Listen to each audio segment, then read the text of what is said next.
Muchas gracias por estar de nuevo con Polos Opuestos. Hoy es el último programa que tenemos en este año, pero antes de empezar quiero desearles a todos unas felices fiestas.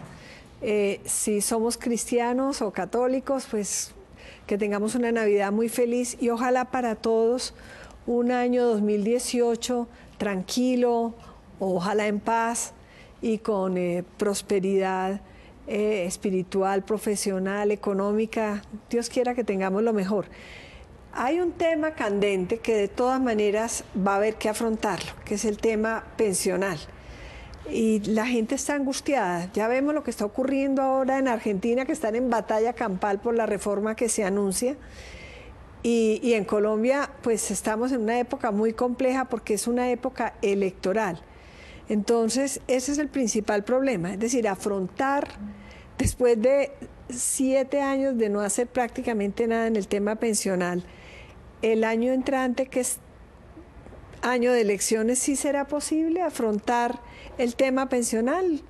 Estamos para debatirlo con nada menos que con Julio Roberto Gómez, que es el presidente de la Confederación General de Trabajadores, y ha sido una persona que desde el sindicalismo ha dado muestras de equilibrio y de responsabilidad. Y también hemos invitado a Juan Carlos Guataquín.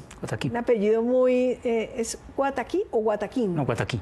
Ah, no termina en N. No, no termina en N. Yo sí ya había advertido eso, un apellido que me encantan, esos apellidos autóctonos nuestros, ¿no? Sí, claro. Que trabaja en el Observatorio Laboral de la Universidad del Rosario y es profesor de economía, ¿no es cierto? Sí, exacto. Entonces le pregunto a los dos, ¿ustedes creen que en año electoral y con nuevo gobierno va a ser posible afrontar el tema pensional?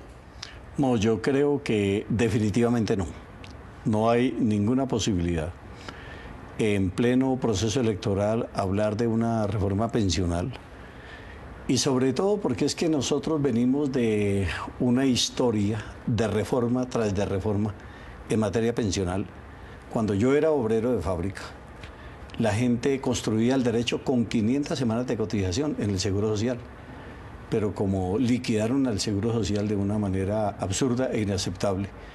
Y ahora una de las exigencias de la OCDE para que Colombia pueda ingresar es que tiene que hacer una reforma pensional, pues definitivamente estructural. no. ¿Usted cree que es posible? Yo creo, o sea, varios términos, los adjetivos acá son importantes. Posible, necesaria, ¿de qué tipo? No. Necesaria, yo creo que el país entero pues comparte la necesidad. Primero, hay mucha preocupación de gente que tiene pensión en que si se la reducen, pues cambiando la filosofía de siempre de los derechos adquiridos, pues le toca como disminuirse en su manejo económico. Hay pues que 7 de cada 10 personas en Colombia mayores no tienen pensión y ni qué decir de la informalidad. No, si es posible en un año electoral y con nuevo gobierno afrontar la reforma estructural pensional en Colombia. No, creo que no. No. O sea, ¿y por qué la considera tan necesaria? ¿Por qué es imprescindible acometerla? hay varios elementos que son importantes a tener en cuenta. El primer elemento en el cual hay relativo consenso es el elemento demográfico. Y es que básicamente los patrones de vida, la esperanza de vida al nacer se ha incrementado y los modelos pensionales actuales en términos financieros, en términos de tasa de reemplazamiento, que es la mesada que recibe el pensionado al momento de pensionarse en función de sus ahorros laborales, todos esos parámetros han cambiado. El principal yo creo que es demográfico. Y entonces ahí le pregunto a usted, porque ya incluso los candidatos presidenciales, creo que el candidato Fajardo ya dijo que sí, que era amigo de aumentar la edad.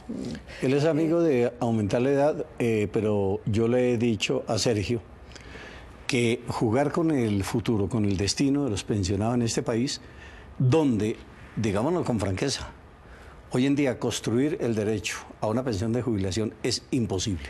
Pero para el futuro, yo le pregunto. No, yo precisamente lo planteo de cara al futuro. Pero, ¿y los otros candidatos qué dicen?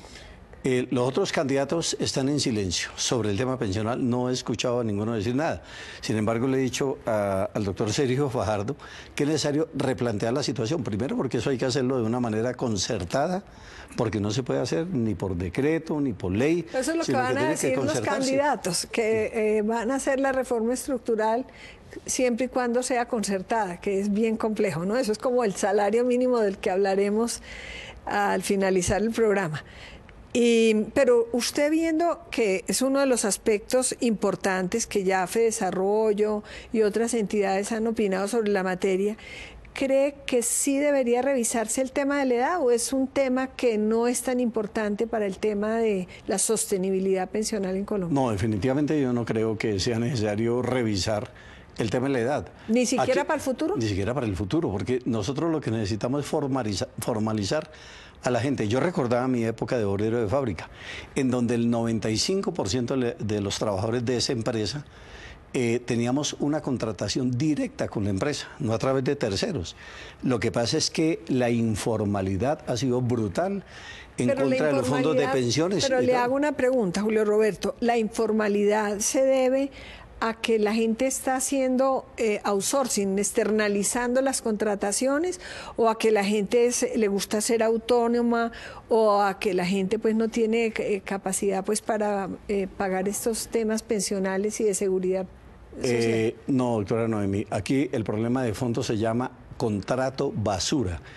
Le pongo el ejemplo del SENA. En el SENA hay 37.000 trabajadores y 30.000 no tienen un contrato regular con el SENA, sino que están a través de terceros, es decir, están informalizados, y eso no es por una voluntad propia, sino que se debe fundamentalmente a una política que se ha venido manejando en ese sentido. Que, por ejemplo, esos porcentajes tan preocupantes de contratos tercerizados o de contratos, de esas cooperativas que se hacen o algo, se debe a que en Colombia las prestaciones son tan altas que se trata de impedir pagar prestaciones, o que la gente por necesidad se coloca de esa manera?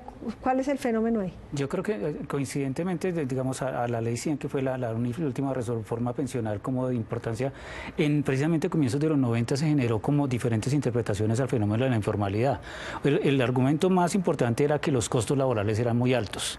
Entonces, la forma de enfrentar los costos laborales altos en términos de aportes de nómina, ICBF, todas estas cosas que los empleadores argumentaban que eran muy altos, fue relajar lo que los sindicalistas y los abogados conocen como la relación laboral de dependencia.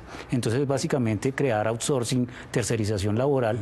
Esos contratos, para mí, como académico, son uno de los mayores contribuyentes a la informalidad. Hay un componente que usted bien menciona, y es que hay gente también que saca la ventaja de la informalidad, pero es un componente menor. El componente más alto... les voy a decir algo. El cuento de que se acabó el pago de bienestar familiar o el SENA, no.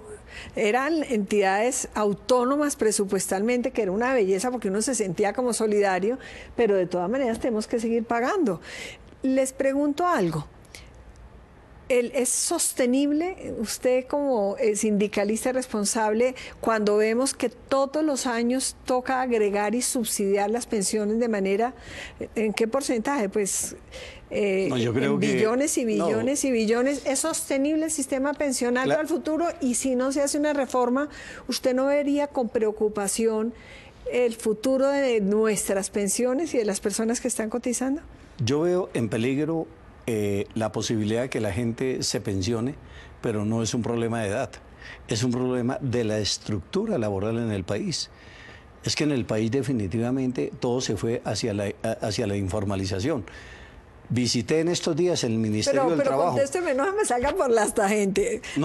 ¿Es sostenible el sistema? Y además que tenemos el 30% apenas de pensionados. Pero ¿cómo va el sistema? Si no se hace una reforma, ¿usted cree que es sostenible? Olvidémonos del resto de la economía, que yo sepa dónde va usted. Y posiblemente compartimos muchas ideas, pero... ¿usted no vive demasiado preocupado de que para dónde van las pensiones, siendo que el Estado todos los años tiene que subsidiarlas de manera tan importante? No hay que aumentar las edades, lo que hay que aumentar es el número de contribuyentes a los fondos de pensiones. Esto es la formalización laboral.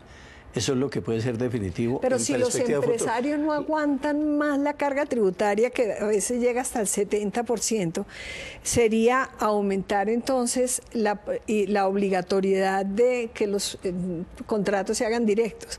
Y entonces esa carga tributaria, ¿usted lo ve posible? No, porque todos contribuimos. Contribuye el empresario, contribuimos los trabajadores y hay una contribución del Estado me están diciendo que nos tenemos que ir a una pausa y usted sigue con el uso de la palabra y continúa el profesor.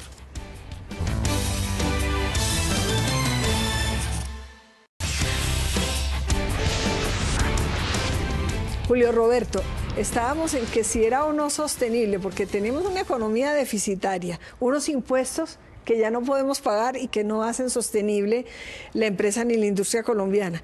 Entonces, ¿cómo va a ser posible, sin una reforma estructural pensional, hacer sostenible las pensiones? Es perfectamente sostenible con las actuales contribuciones. Yo lo digo con mucha franqueza. En este país se necesita que se cumpla el 7º mandamiento de la ley de Dios, no robar, porque de ahí emanan muchos recursos para todo lo que tiene que ver con deuda social. Y nosotros somos el 7º país más desigual del mundo. A ver, profesor, pero usted, que yo sé que a usted le toca defender el tema de los trabajadores, usted que es profesor de economía, piense en el presupuesto del Estado, piense en tantas personas que no tienen pensiones y piense en el déficit económico en que estamos. ¿Es sostenible el sistema? Yo respetuosamente, hay varios elementos. Hay un supuesto del que habla Julio Roberto que no menciona acá, y es que claramente la idea de incrementar el número de personas que son cotizantes, reduciendo la informalidad, funciona más que todo para el régimen de prima media, pero no para el régimen de ahorro individual. Entonces aquí hay un supuesto implícito, y es que es fortalecer el esquema. A los trabajadores, porque es que, y a todos los televidentes, lo del sistema de prima media y los diferentes sistemas, porque si no mucha gente se va a quedar sin saber. Roberto lo sabe mejor que yo, pero claramente... No, pero es que usted está hablando con mucha gente, bueno, él es un experto. O sea, no, el punto es muy simple. La mayor parte de esquemas pensionales en los países tienen sistemas que se denominan multipilares, que hay varios esquemas pensionales. Hay esquemas de empresas que tienen su propio... En Colombia hay dos. Colombia hay dos. El régimen de prima media, que básicamente es el régimen público administrado por Colpensiones, y el régimen de ahorro individual. Que es el promedio de los ingresos de los últimos 10 años. ¿No? La mesada pensional está compuesta por precisamente prima media, hace referencia al promedio de los ingresos salariales de las personas en los últimos 10 años antes de pensionarse. Es el régimen público y es administrado por Colpensiones. ¿Y ese por qué no le serviría entonces a los informales? No, el punto es que es un esquema de reemplazamiento, por así decirlo. La idea es que la generación joven aporta para que los pensionados o los que están a punto de pensionarse financien su pensión. O sea, que la juventud financie. Es un esquema relativamente altruista, en Colombia, teniendo más del 70% de juventud, deberíamos tener eso resuelto. El elemento demográfico, de nuevo, es un punto que hay que tener en cuenta. ¿Y el otro sistema que es? El otro es un esquema de ahorro individual con solidaridad, y es que básicamente las personas contribuyen en parte con sus aportes a un esquema de solidaridad pensional para otras personas. Pero los informales básicamente son personas que tienen salario mínimo y que tampoco le llama la atención ese ahorro. Es que ¿de dónde saca una madre cabeza de familia que difícilmente tiene para el transporte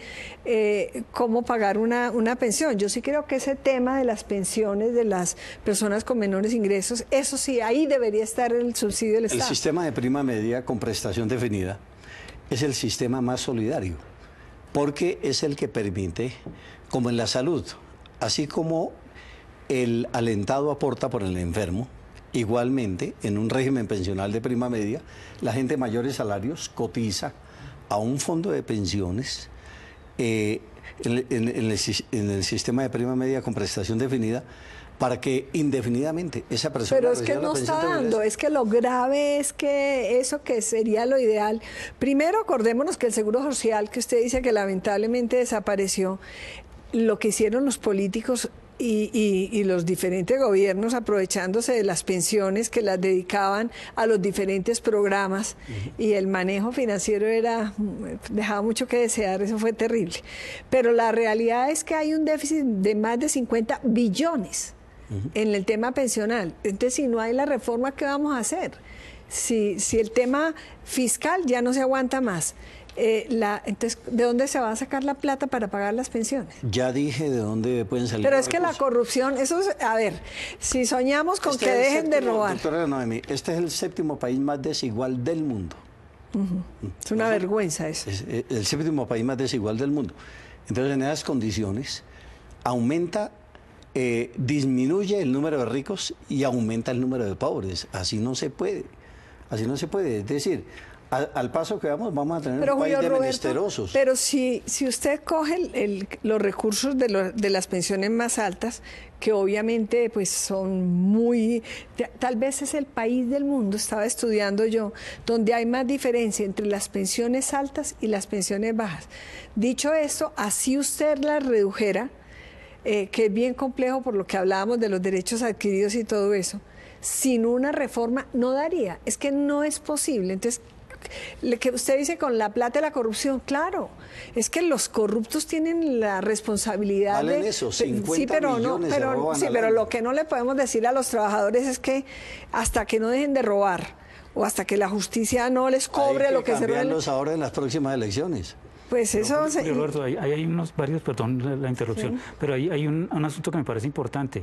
La desigualdad interna en el esquema de pensiones, de que haya pensiones tan altas y tan bajas, en otro país no sería tan problemático si hubiera, digamos, personas que trabajaron para una multinacional durante 30 años y tienen una pensión muy alta. El ahorro, el sistema del ahorro. Pero la firma tiene su fondo de pensiones y todo el asunto. Pero estamos hablando de que el régimen de prima media internamente, que siendo público, tiene desigualdades tan altas. Yo creo que hay ciertos elementos que yo creo que hay que traer a la palestra. ¿Pero usted reformaría las pensiones altas para el futuro o incluso para los que las tienen ahora? Precisamente el elemento político que hemos hablado me parece que es importante. Yo pensaría más en un asunto gradual, sí, pero claramente la desigualdad sí la enfrentaría. Varios elementos. O sea, hay varios puntos que vamos... Porque en Colombia también es de los países en que hay unas pensiones privilegiadas. Los regímenes especiales en Colombia... ¿Cuáles son los regímenes especiales en Colombia? Hubo muchos, pero en digamos, hay regímenes especiales, Fuerzas Armadas, Magisterio... Congreso de la República. Congreso de la República. O sea, altas cortes. Sin embargo, de los 2.185.000 pensionados que tiene el país, más o menos el 82% son pensiones de menos de 2 salarios mínimos. Vamos a hacer otra pausa, usted queda con el uso de la palabra y desafortunadamente que tiene que ser un tema que afrontemos con la verdad, con solidaridad, de acuerdo con el derecho, va a tener que ser uno de los temas importantes del año entrante.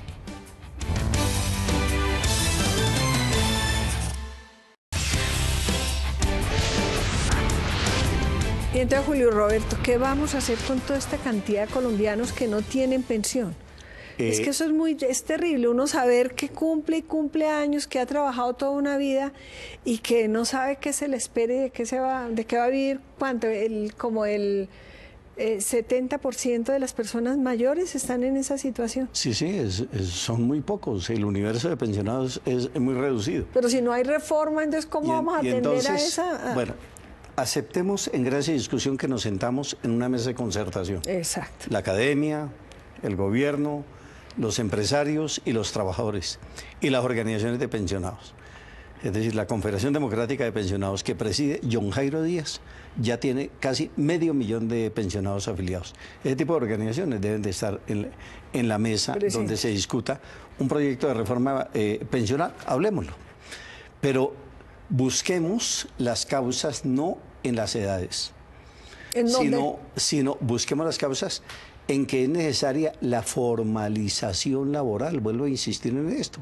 Mientras nosotros no elevemos el número de contribuyentes a los sistemas de seguridad social, cada vez vamos a tener mayores dificultades. ¿Y usted cree, profesor, que con la carga tributaria que tienen las empresas hoy, con el peso de pagos que tienen que hacer los trabajadores, es posible hacer una formalización masiva suficiente para que se nos financie y se vuelvan sostenibles las pensiones? Es un tema que yo creo, o sea, Colombia tiene que enfrentar realmente la problemática de la tercerización laboral. Yo creo que es... ¿Y cómo? Pues el punto que me parece más importante es, primero que todo, el asunto de que el Estado tiene un doble discurso. En eso yo estoy de acuerdo con Julio Roberto. Y es que hay toda una parte de nómina paralela en el Estado Y la calidad del funcionario público, la calidad del policy making se ha deteriorado muchísimo. Y ya sabemos que los recursos del Estado los tienen agotados porque la publicidad que gastan inútil para ganar simpatías es impresionante, porque la burocracia es así contratada, todos los días aumenta, pero los empresarios privados, por ejemplo, ¿cómo pueden asumir? Yo creo, digamos, a mí me sorprende, sobre todo en este momento, que es un tema que eventualmente deberemos hablar, es precisamente las propuestas sectoriales para el salario mínimo o determinados sectores. Los sectores que tienen más utilidad, y esto se lo digo no como académico, sino como ciudadano, digamos, el sector financiero. El sector financiero realmente es el que hizo la propuesta menor para el incremento del salario mínimo y es el que tiene más utilidades. Entonces, ¿a dónde vamos con ese altruismo empresarial de doble discurso? A mí me enseñaron que cuando uno no puede ser casto, es cauto. El sector financiero, Dios mío, plantear un incremento del 4.5%. Pero eso no es para sentarse a la mesa. Cuando se ganan 17 billones y ni siquiera se sonrojan. Entonces yo sí creo que todo hace parte de esto, doctora Noemí, en perspectiva de futuro. Es decir, ¿qué piensan los empresarios en los diferentes sectores? ¿Qué pensamos los trabajadores? ¿Qué piensa el gobierno? ¿Qué piensa la academia? Para mí el concepto de la academia es muy respetable y es necesario tenerlo en cuenta. Pero hay un punto. Entonces haga usted la recomendación. Si usted le nombrara al próximo gobierno la persona responsable de conseguir una reforma pensional, ¿qué recomendaría usted? Varios asuntos. Hay un punto que es un hecho, digamos, que me parece importante, Julio Roberto. El país de los 90 no es el país de ahora, la gente vive más. Y eso en términos pensionales hay que tenerlo en cuenta. O sea, la gente tiene trayectorias laborales más altas con un problema y es la precariedad del empleo. Estoy de acuerdo. Pero realmente... ¿Qué recomendaría usted? La mejor forma de entender una reforma para volverlo posible la reforma pensional. O sea, tener un escenario, digamos, varios escenarios, y si es concertada me parece lo mejor, pero tener escenarios de la reforma paramétrica más fuerte en términos de discutirla y discutir diferentes opciones. Para mí la reforma pensional es como una especie de ecualizador, o sea, es un modelo que requiere de varias tonalizaciones. ¿Pero cuál?